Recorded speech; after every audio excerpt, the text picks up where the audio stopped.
ibadat ini.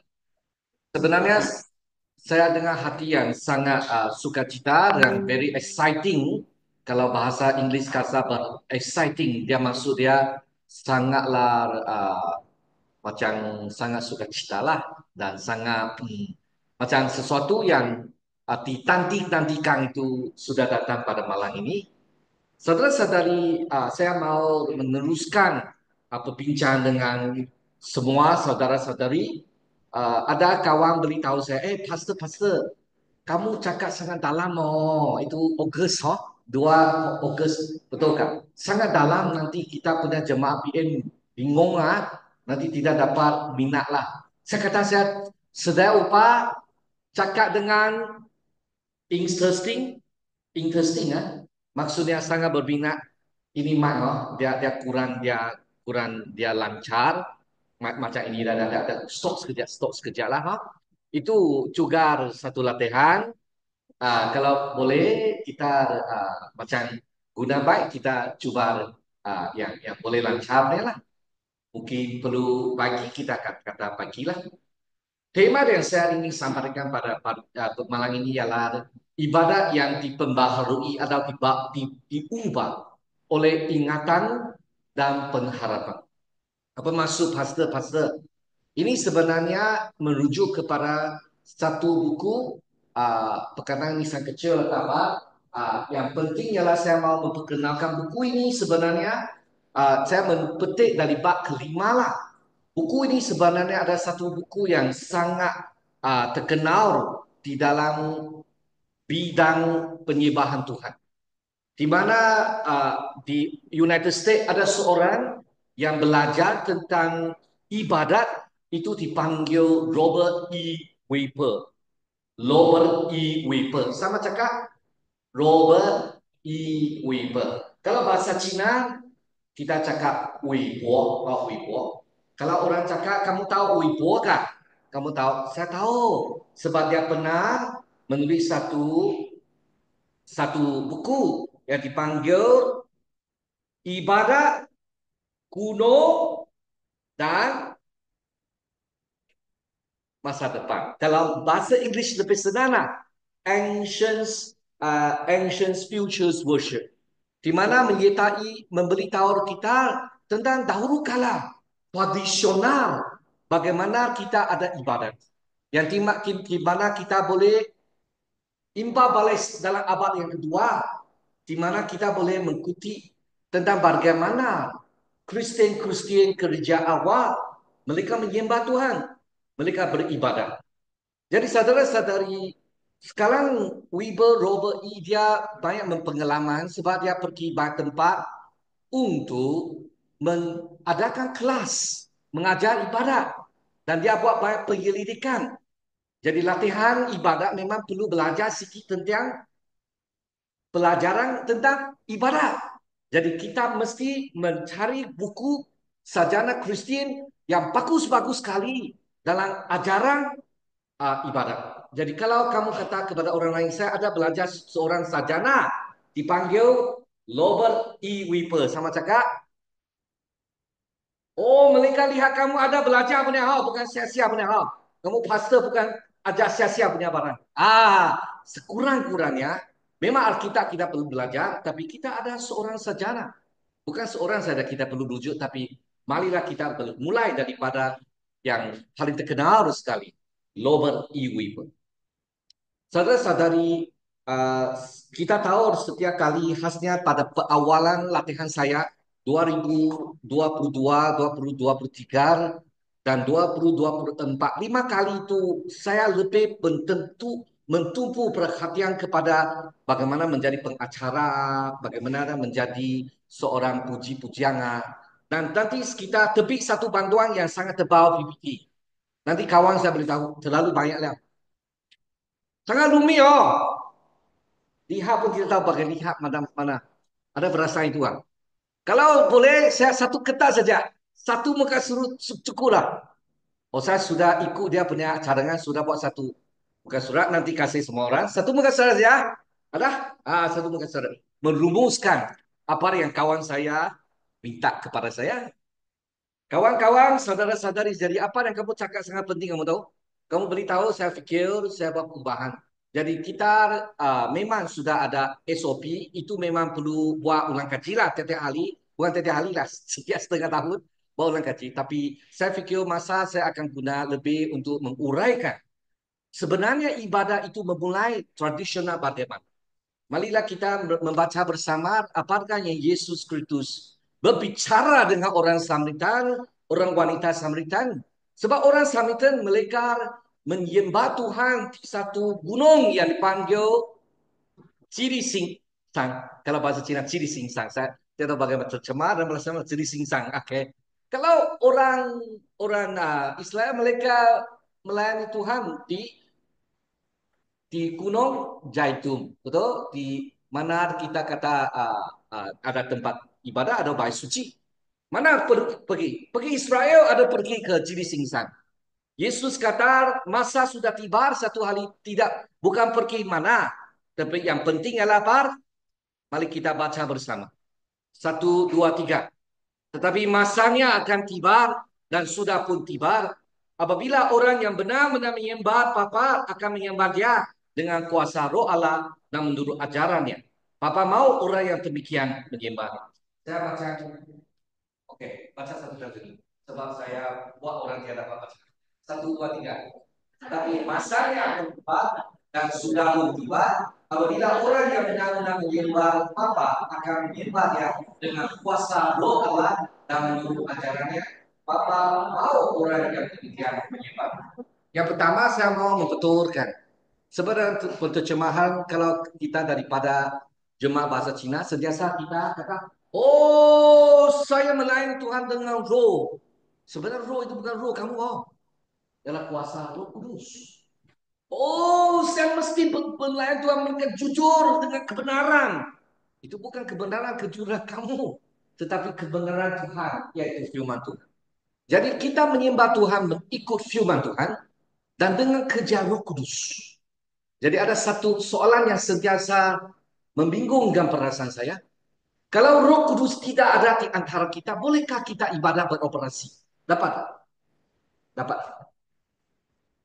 Ada rasa Roh Kudus tiap-tiap kali kamu ibadat Roh Kudus bersama kamu. Ada tak? Kuasa Roh Kudus bekerja apabila kamu mempimpin lagu pujian. Apabila kamu melayang di luar, kamu sudah tahu Roh Kudus dalam hati kamu orang datang, kamu senyum saja sebab Roh Kudus membantu kamu. Boleh bersuara. Walaupun baru marah, tapi Tuhan datang ke hati kamu. Jadi saudara-saudari, kita mesti tahu ibadah. Kita perlu pernyataan Roh Kudus dan kuasa Roh Kudus. Dan apabila kita menyentuh akan ibadah, kita mesti balik kepada firman Tuhan. Khasnya dari satu segi. Teologi Alkitabiah sama cakap. Oh, ini bahasa saya tidak paham apa teologi. Boleh saya tukar ada kata ganti? Mesti memahami keseluruhan cerita Tuhan. Boleh? Seluruhan kisah cerita Tuhan. Satu, dua, tiga. Seluruh kisah Tuhan. Satu, dua, tiga. Ya, inilah yang akan dipentingkan. Saudara-saudari nanti kamu dalam dengar saya cakap, bukan kamu tidak ada hal, kamu ada hal. Kamu perlu menyumbang jasa kamu nanti dalam perbincangan. Apakah perbincangan yang kita akan kata? Saya ialah pengacara macam Abang Cheng, dia pengacara. Apakah nanti yang saya ajar itu tentang kisah Tuhan itu berkaitan dengan pelayanan saya sebagai pengacara dalam ibarat? Dari segi itu, apa yang saya kurang? Apa yang saya lebih? Apakah masalah kita dan krisis kata kita dan apa peluang yang mungkin kita ada? Kita boleh buat. Bagaimana kita menilai? Jadi itulah soalan yang kita akan sama-sama kita akan belajar. Khasnya dari dua aspek. Ibadah ada dua aspek yang sangat penting. Satu ialah firman Tuhan. Berkhotbah ada firman Tuhan, puji-puji ada firman Tuhan, bacaan Alkitab ada firman Tuhan. Yang kedua ialah zaman kudus. Kalau kamu menyertai ibadah gereja Katolik, tiap-tiap minggu ada zaman kudusnya. Mengapa? Sebab itu ada satu unsur sangat penting tentang pengharapan. Oke, pengharapan. Bukan kata firman tidak ada pengharapan, tetapi kita lebih kata zaman kudus itu lebih kepada pengharapan dan firman Tuhan itu memberi cerita. Kalau kita cakap cerita memang cakap, oh 48 tahun sebelum ini saya lahirkan di Sibu. Nah, ini cerita. Kita membaca firman Tuhan dan kita memuji Tuhan, lagu-lagu banyak cerita tentang kebesaran kebaikan rahmat Tuhan. Betul tak? Boleh beri contoh? Apa lagu yang boleh kamu ingat kebaikan Tuhan? Sejarah Tuhan? Ada? Ada? Malang Kudus. Itu apa cerita? Apa cerita? Cerita Yesus dilahirkan, betul? Ini tuh dunia Tuhan. Ini apa cerita? Cerita apa? Penciptaan. Lagi ada apa lagi?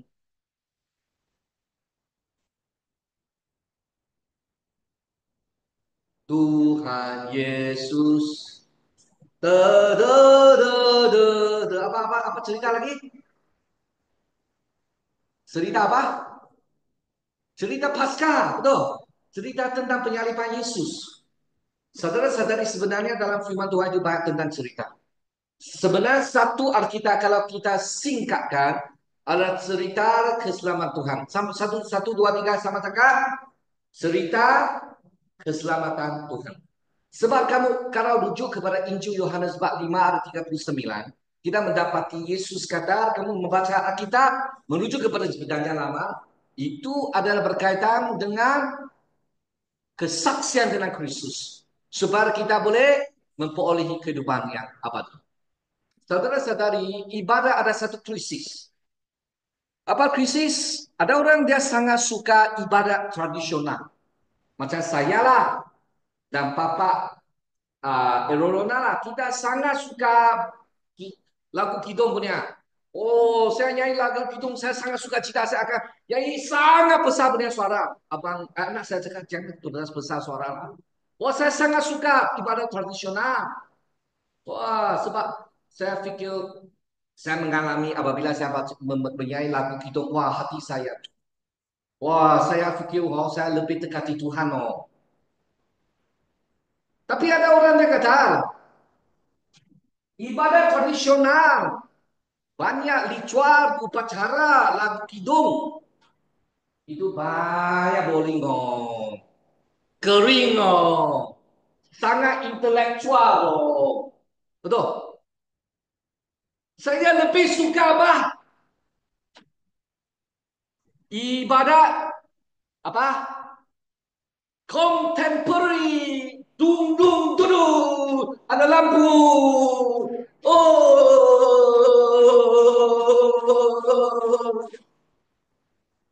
temporary, contemporary. Saya bukan cakap tawa punya boh. Satu kali saya punya remaja pergi penyertai camp. Balik nyanyi ini macam oh. Ini macam. Ini macam. Oh, baguslah. Jangan jangan menaliti itu apa? Di itu apa kata disco lah. Kalau disco ini dia baguslah. Tapi sini bolehlah jam. Kita orang kata, wah ibadah kontemporer berorientasi pada diri sendiri. Saya mau cinta Yesus. Semua saya. Mana ada kita biar berpusat diri saja. Oh macam tidak bolehlah terlalu mengangkat diri sendiri. Tidak bagus. Tapi sarjana yang belajar ibadat dia kata sebenarnya dia sendiri ada menyertai tradisional punya ibadat dia sangat berasa takut akan Allah dan berasa peringatan Tuhan. Dan dia juga ada menyertai ibadat contemporary yang merasai kebesaran, kebaikan dan kasih Tuhan yang amat menyentuh hati dia dan membolehkan dia dekati Tuhan. Dan dia fikir Tuhan juga perkenankan. Jadi masalah sebenarnya bukan tradisional atau contemporary. Sebab ada satu isu yang lebih penting. Sebab kalau kita sangat pentingkan ibadat tradisional, tapi menjadi corak, menjadi satu macam atau cara saja, ikut-ikut saja. Tidak dapat menghargai cerita Tuhan dalam sejarah dari penciptaan, di mana apabila manusia luntur, Tuhan memberi wahyu tentang keselamatan. Bagaimana Tuhan menyediakan Kristus Yesus melalui satu panjang secara yang panjang. Bagaimana Yesus disediakan. Bagaimana Yesus dilahirkan. Apabila masa sudah sampai, sudah makan. Yesus datang menyebar Injil. Dia disalibkan. Dia dikuburkan. Dia dibangkitkan. Selepas itu dia dinaik ke surga. Duduk di sebelah kanan Tuhan. Berdoa untuk jemaat. Saudara-saudari, masalah ialah sama ada kita dalam ibadat itu betul-betul diperkenan Tuhan. Saudara-saudari, kita lihat krisis dalam ibadat. Apa maksud krisis? Krisis masalahnya ialah masalah lah. Masalah yang pertama ialah gandungan. Ada kala kita pilih lagu-lagu puji-pujian ataupun pastor mengkhabar sentiasa mungkin kita punya firman penyampaian tidak sempurna. Tidak daripada penciptaan sampai penciptaan semula. Mungkin kita hanya sebahagian. Kita tidak sempurna. Ada karena kita mempentingkan Roh Kudus. Tetapi kita mempentingkan Kristus dan Tuhan Bapa Allah. Adakala kita mempentingkan Kristus Yesus tapi kita kurang menyentuh Roh Kudus dan Tuhan Bapa Allah. Macam sudah berpisah dan juga terputus. Tidak kita tahu satu sejarah yang sempurna. Inilah masalah yang pertama. Dan yang kedua, kurang cerita yang lengkap lah. Ada terputus, maka kita tidak tahu. Selepas Tuhan cipta, tidak tahu lah. Dan sampai Yesus Kristus datang. Oh ya, macam kosong lah. Kosong. Nanti pun tidak sentuh tentang kedatangan Yesus. Tahu Yesus datang, tapi apa kaitan dengan saya? Apa kepentingan Yesus Kristus? Kali kedua datang itu kurang disentuh. Ada macam kurang sentuh, mungkin kita lebih sentuh kepada peningkatan. Maka ini kita perlulah lengkapkan. Ini krisis dalam kandungan dan harapan yang tepatis. Ada orang kita tahu apabila kita membeli khobar, menyanyi lagu, kita terputus ibadat seni mengabadikan keseluruhan Allah dalam sejarah hanya berfokus kepada keselamatan individu. Kalau cakap keselamatan individu, tidak cakap keselamatan tentang Tuhan dalam keseluruhan. Seperti Tuhan satu hari akan memperbaharuikan semua ciptaan dia. Satu hari singa tidak akan makan kita dan kawan dengan kita. Satu hari pembaharuan itu bukan sendiri saja, tapi satu komiti. Jadi apabila saya dipembaharui, saya perlu menjadi pengaruh. Saya perlu ialah percaya dan terang. Apabila kita ini menyentuh keselamatan individu, iman Kristian itu menjadi individu. Sendirilah. Saya percaya Yesus loh. Apa hak dengan dia? Saya punya hak mah. Kalau dia tidak datang, ibadah jangan kacau dia. Dia punya sendiri punya hak. Dia punya hak mah. Kak Susan jangan kacau dia. Abang Chu jangan kacau dia. Dia sendiri mah. Betul tak? Tidak betul mah. Apabila kita menyentuh keselamatan, kita adalah sebahagian daripada tubuh Kristus. Jadi saudara-saudara kurang cerita yang lengkap. Pada pendapat saya ialah saya kurang mungkin ada cakap tentang eskatologi ataupun akhir zaman akhir. Tapi itu tidak begitu dipentingkan. Sebenarnya kita punya kehidupan gereja hari ini, kita perlu berharap tuju kepada eskatologi. Sebab itu memberi pengharapan kepada kita. Dalam buku Wahyu, bagaimana Yohanes, dia boleh bersabar. Dia dibuang ke pulau. Bagaimana dia boleh dalam masa yang susah, bagaimana dia dapat penghiburan. Jadi buku Wahyu bukan saja, kitab Wahyu bukan saja tentang perkara yang akan datang.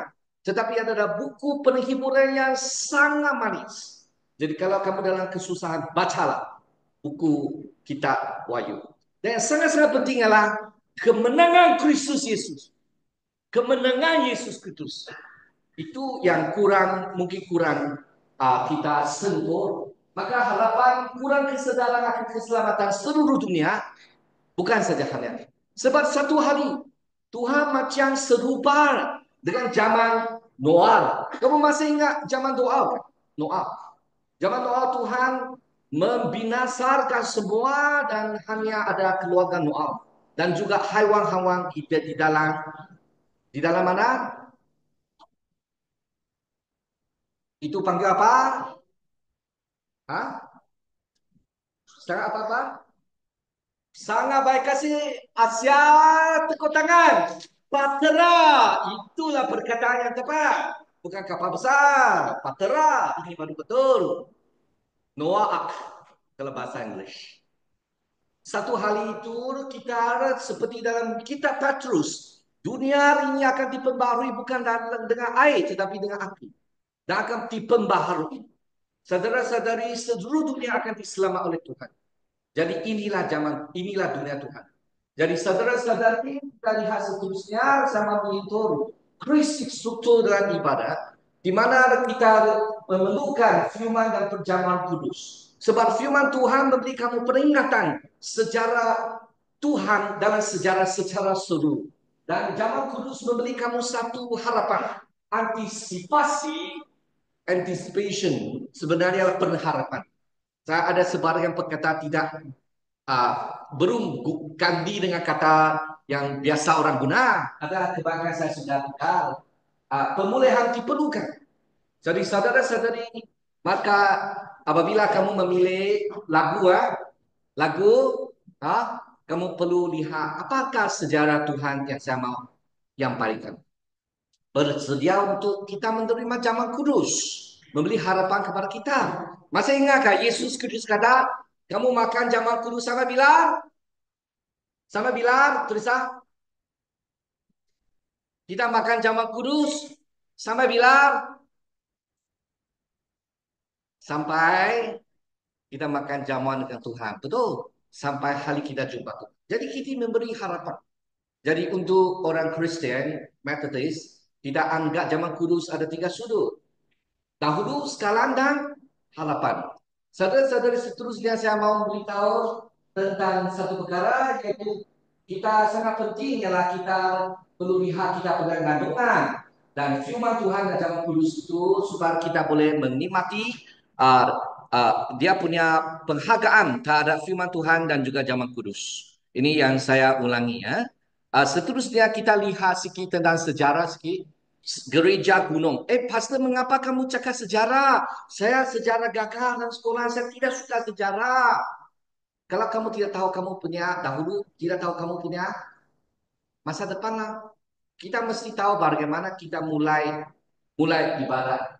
Ibadah itu kalau kita belajar dalam satu buku The Apology dalam 150 Masehi, dalam buku itu seorang yang dipanggil Justin itu yang menulis bagaimana kita beribadah. Dan seterusnya kita ada perkembangan kompleks dan praktikal dalam ibadat. Dan seterusnya kita membentuk kita punya corak ibadat. Memang macam gereja metodis kita ada sendiri kita punya ibadat, punya struktur. Tapi secara sejarah dan untuk mengenali apabila kita membuat ibadat kita fikir balik. Bagaimana kita mulai? Apabila Justin dalam The Apologist dia kata mereka menyembah Tuhan pada hari ke-8, hari ke-8, Monday, Tuesday, Wednesday, Thursday, Friday, Saturday, or Sunday. Which the day? Tegah, tegi. Bila, Pancu? Dahulu kala mereka bila menyembah Tuhan hari apa? Tidak pasti, oh. Jelas saya pun tidak pasti sebenarnya. Tapi selepas saya baca, saya pastilah.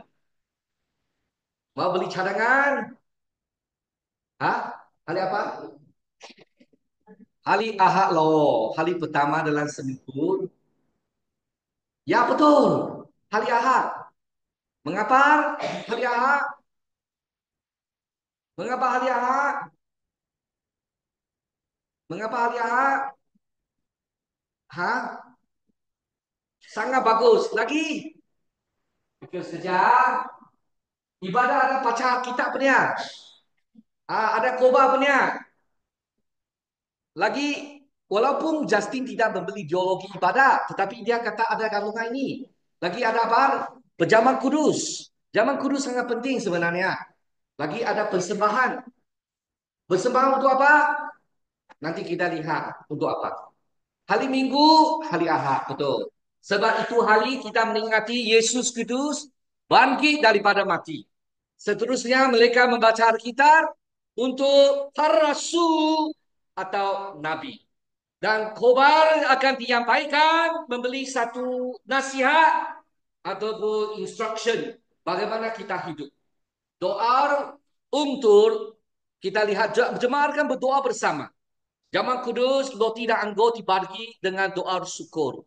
Dan selepas itu mereka akan ada persembahan. Persembahan untuk apa? Bukan saja untuk operasi gereja.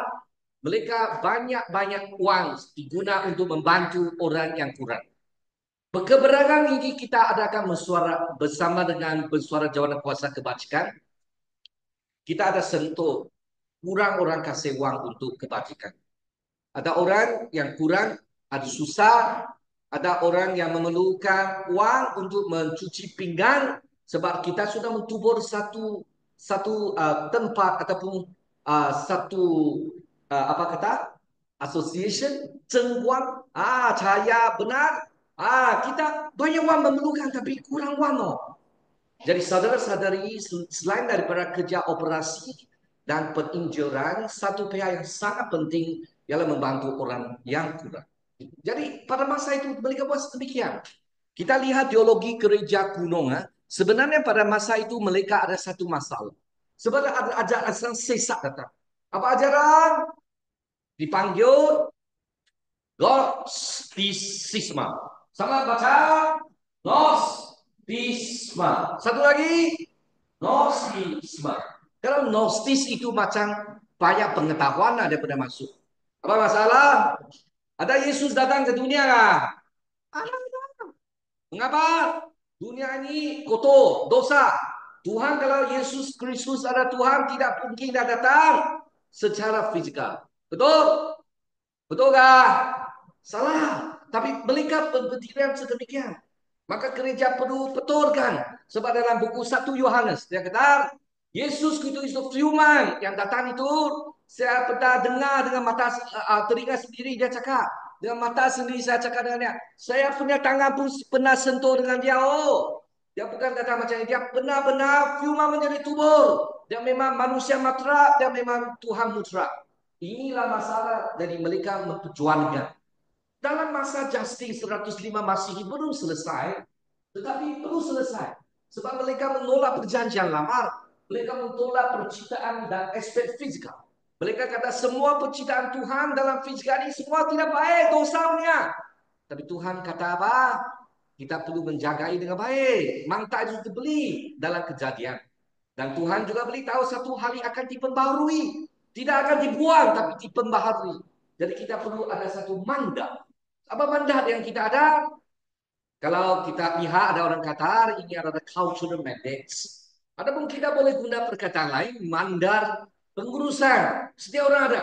Selain daripada mandat Injil, kita ada mandat kehidupan sebagai sebuah pengurus. Jadi, yang kata bukan ini semua tidak bagus. Saudara-saudara tidak percaya Yesus Kristus datang ke dunia.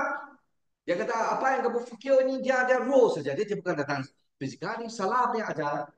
Jadi gereja dengan situasi sedemikian perlu ajar pengajaran yang betul. Jadi ajaran yang betul kita panggil ortodoksi.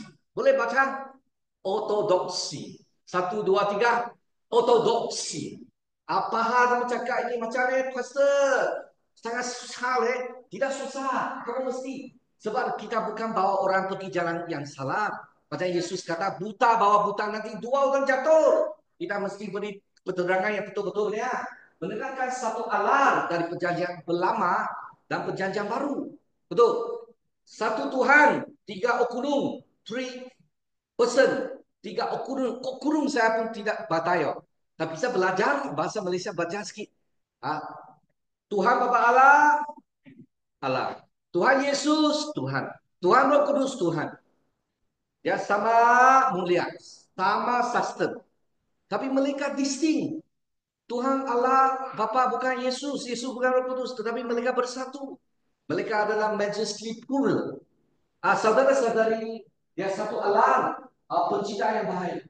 Saudara-saudari inkarnasi yang maksud, yaitu Tuhan menjadi manusia. Wah, ini sesuatu keajaiban yang salib. Betul. Yesus Kudus datang ke dunia untuk menyelamatkan kita dan sudah menang. Jadi hari kenaikan surga adalah peringkat terakhir ajaran, tapi ada maksud yang lebih dalam. Kemenangan Kristus Yesus yang perlu pergi ke surga baru. Dan kita menantikan doa daripada Yesus Kudus sebab dia sudah bersama dengan Tuhan. Kenaikan surga, hari kenaikan surga Yesus Kudus sangat bermakna. Memberi kita huraian understanding, pemahaman tentang kerja Yesus Kudus yang baik. Penebusan universal. Tuhan Yesus menyelamatkan kita semua. Jadi saudari kita lihat Aaronos, seorang lagi dia kata apa? Dia kata dia kata apa? Kita lihat gereja menerima imannya dari para rasul. Kita ada pengakuan iman rasuli, betul? Kita cakap dari penciptaan sampai hari akhiran, betul kan? Saya percaya Tuhan, Bapa Allah, pencipta manusia, betul? Dan alam semesta, saya percaya Kristus Yesus Juru Selamat, bagaimana dilahirkan, disalibkan, dikuburkan, dinaik ke surga. Betul? Dan saya percaya Roh Kudus, saya percayai saya punya dosa diampuni, saya percayai kehidupan abadi, saya percaya gereja yang universal dan juga suci. Saya percaya kebangkitan tubuh saya. Saya percaya kehidupan kekal. Ini semua adalah ajaran yang berasas Alkitab yang diwarisi dari Kristus kepada iman kepada kita.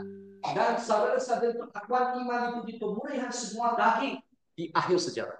Kita punya tubuh satu hari akan diperbaharui. Satu hari saya macam KFC punya orang putih. Tahu karena saya lembu dong. Saya sentuh saya punya anak lembu. Oh, istri dan saya tidak lembu sudah kasar sudah. Hasilnya istri saya lebih susah sedikit.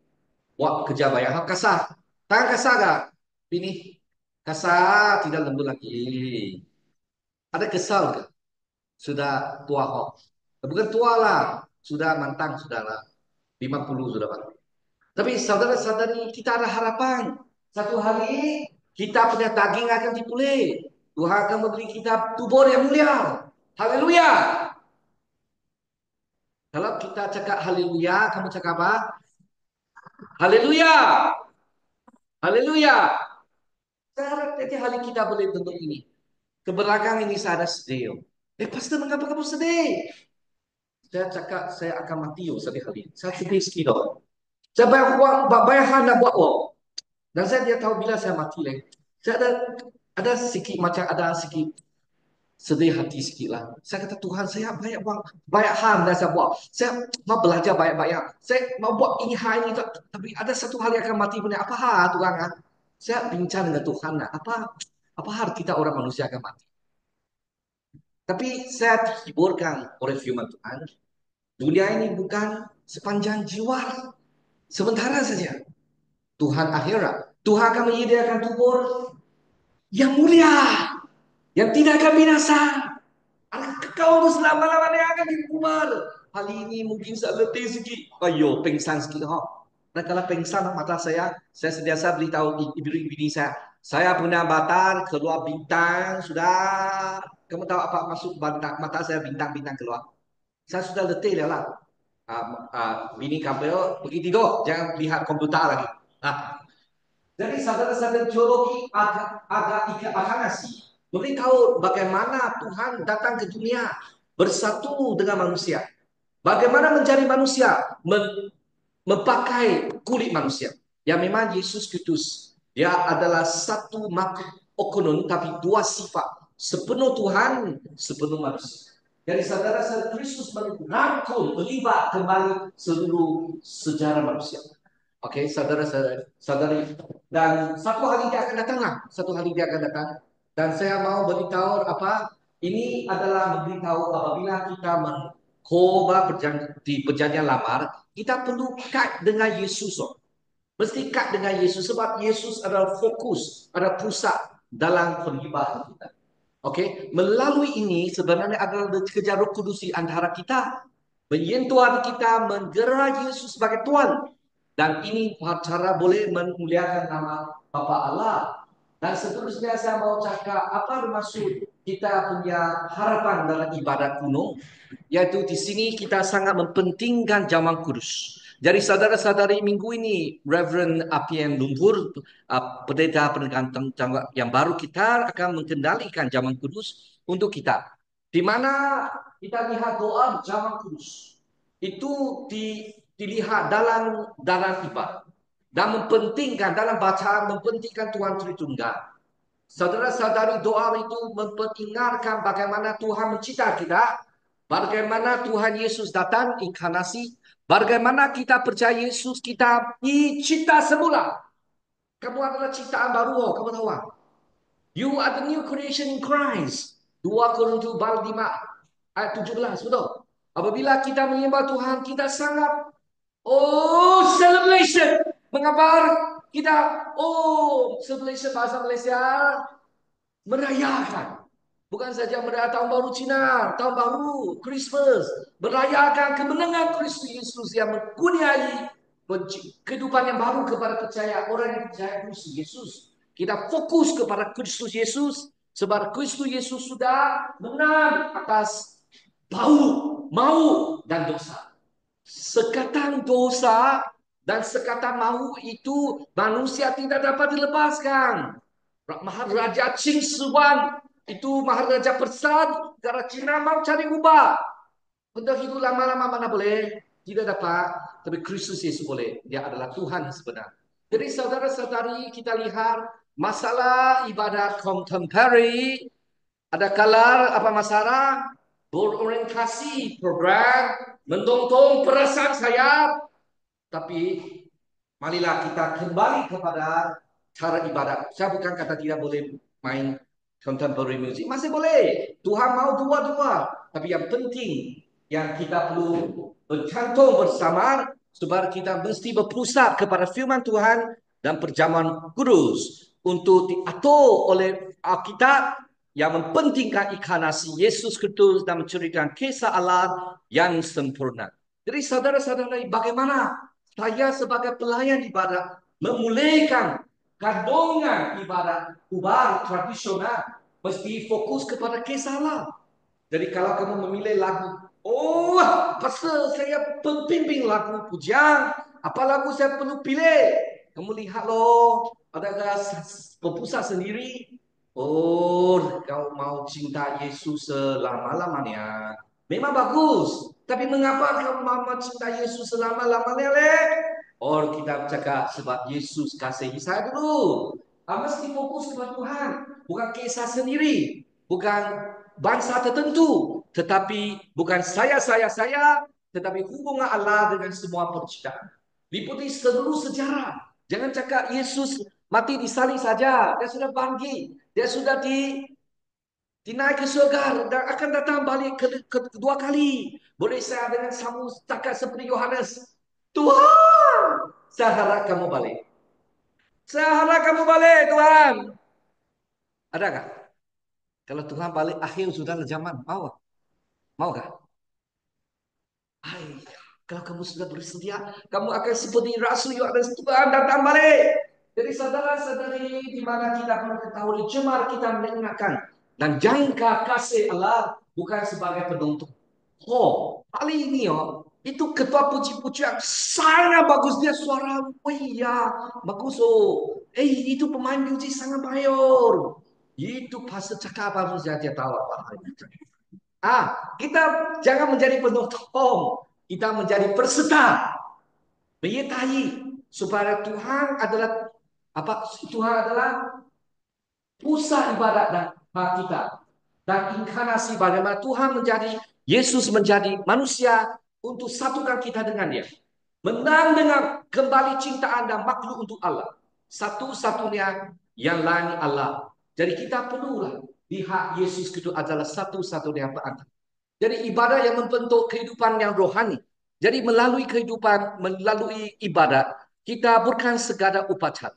Kita bukan adalah membeli peluang untuk membentuk satu keserupaan dengan Kristus. Jadi apabila kita menyertai ibadat, kita mau menikmati pernyataan Tuhan di dalam kita. Supaya kita boleh memelihara identitas rohani. Yaitu membeli makna komitmen menjalankan kehidupan rohani secara mendalam. Jadi saudara-saudari, ada satu bahasa Latin. Minta maaf, minta maaf, minta maaf. Belajar sikit. Lex orati lex credendi. Satu sama cakap. Boleh? Lex orandi lex presendi. Satu kali lagi. Lex orandi lex credendi. Wah, baju bacaan. Oh, itu maksud apa? Itu maksud cara kita beribadat membentuk apa yang kita percaya. Maksudnya kalau kamu datang ibadat, kamu kata, oh Tuhan kasih. Hidup saya perlu ada kasih. Tuhan ampun dosa. Maafkan orang. Balik rumah jangan masuk musuh lagi dengan orang musuh kamu. Maafkan mereka. Oh, oke okay, ya. Oke, oke. Sama cakap oke kan? Ini maksud ibadat. Di mana kita melampaui budaya. Ikhlak budaya, ibadat yang terikat budaya atau pusat pada sendiri itu perlu kita ubah. Lah kembali ke kisah Allah. Yang penting adalah Tuhan.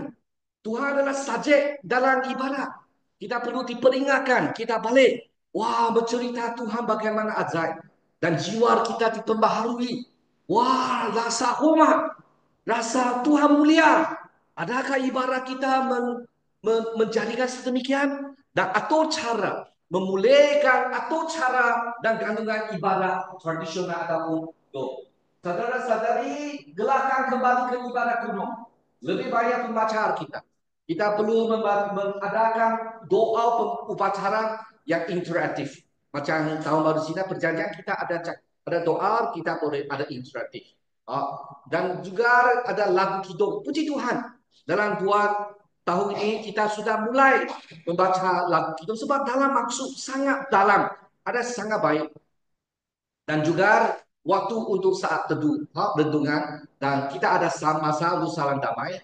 Dan kita bagaimana pembaharu ibadah zaman kudus. Mungkin kita boleh menyanyi lagu apabila kita menjalankan zaman kudus. Satu hari saya lihat DS kita, Reverend Timothy Lim Seng Hui. Dia lawak mamat saya. Dia ikut Alkitab, buku Yakobus. Kata apa? Apabila kamu doa, guna apa?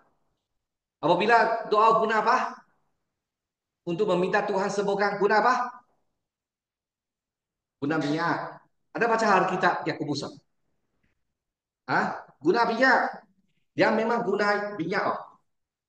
Saya lihat Reverend Ling Seng lah. Bukan saya panggil kamu sekarang laksanakan nanti saya dimarahi. Bukan. Saya kata ini ada cadangan nak. Kalau orang yang sakit, mungkin kita boleh berdoa untuk mereka sekurang-kurangnya kalau kita tidak biasa guna minyak. Tapi boleh guna minyak. Maksud dia lambangkan penyembuhan Tuhan. Oke, berdoa untuk dia. Dan juga pada akhirnya suasana tenang dan rasa hormat menciptakan lingkungan yang penuh dengan hormat tenang dan berpusat pada doa. You create an atmosphere that we feel the God, our God, the triangle, the Almighty God. Dan kita sangat haus untuk doa. Saudara-saudari, ini saja yang saya mau sampaikan. Jadi kegembiralah dalam ibadat yang benar. Bukan tentang hiburan, tentang kegangguman. Ya, kegangguman. Perkataan yang saya mau tekankan, keganggung. Ganggung. Adakah kamu menyertai ibadat kamu ganggung? Wah, Tuhan baik. Wah, Tuhan sangat baik. Oh, Tuhan. Hati saya disentuh. Jiwa saya diperbaharui. Oh, Tuhan ini ajaib. Tuhan ini luar biasa. Oh, kagum. Kamu tahu kagum nggak? Macam saya lihat Hui Ying pandai piano. Oh, kagum oh, pandai oh. Ini macam oh. Saya lihat Peyton. Oh, dia pandai cakap cepat oh. Wah, saya lihat Kak Susan lah, Kak Sia lah, Kak apalah, banyak-banyak Kak sini semua pandai masak. Oh, saya kagum oh. Tapi kita perlu kagum siapa? Tuhan yang Maha Kasih dan Maha Kuasa. Saudara-saudari dalam Kristus Yesus, saudara-saudari apabila kita membawa ibadah sedemikian, kita ada kegembiraan, sukacita dalam Kristus. Kita ada kegaguman pada kisah Allah. Respon yang pelbagai. Mungkin kita akan tenang dan hati kita akan lega. Dan saudara-saudari, dan kita akan ada satu perasaan dan juga satu pengalaman, yaitu kita merasai dan kita menikmati, kita mengalami pernyataan Yesus Kristus dalam keluarga dan memperbaharui jiwa kami. Itulah yang kita kata. Ibarat membentuk kehidupan. Allah sebagai saja. Bukan menjadi objek sendiri pusat. Hati suka hati baru ibadah bagus. Kita bertanya Tuhan, hari ini bagus kan Tuhan? Ada kebenaran Yesus, ada kerja Roh Kudus, ada juga perubahan dan pembaharuan jiwa kita ikut cara Kristus. Sebab kita dipanggil untuk mati, untuk dosa dan hidup dalam kebangkitan. Jadi ini saja yang saya mau sampaikan pada malam ini sebagai message. Seterusnya saya uh, kembalikan masa, bukan kembalikan masa, masa tidak dapat kembali, tapi program kepada saudari Eronona.